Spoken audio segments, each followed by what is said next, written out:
Sadalu Prameswari Saratri ingkang mimba Bathara Kumaratih diwaning asmara kang rumesep rumasuk ing dadane panganten.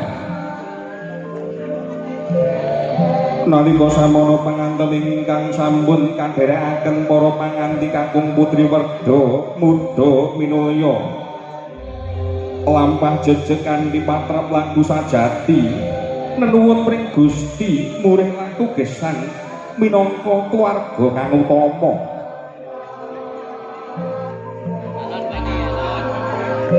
Pantos tinulak Sinudarasana inggih Sinudarasana tegese lagu lan patrap becik monggo ing brayat agung kang sami hanulat lampahe panganten.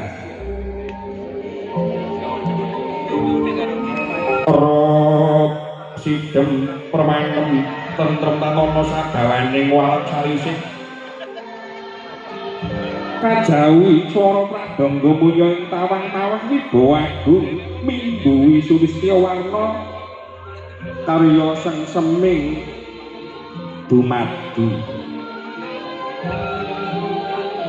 Ibu pangrengga busana ingkang mranata aniti laksana ingkang nedahaken lagu sejati murih jumbuh lair batine sang penganten lire jumbuh ing kaendahan raga kang mawi ageman sarwi dumodya saged jumbuh kaliyan kaendahan batin sang pinaharagya.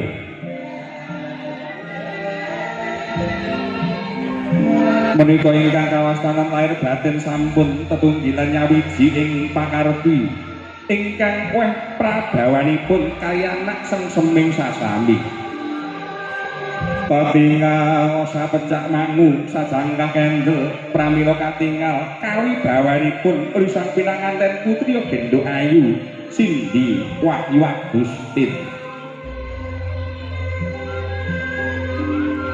datang badhe ambengi lagu Patri Kinasih malah kepara suka andedonga muga dadi keluarga ingkang panjang punjung anggondo ngambararum panjanging yuswa punjung kebak kawibawan arum asmane sedaya brayat keluarga.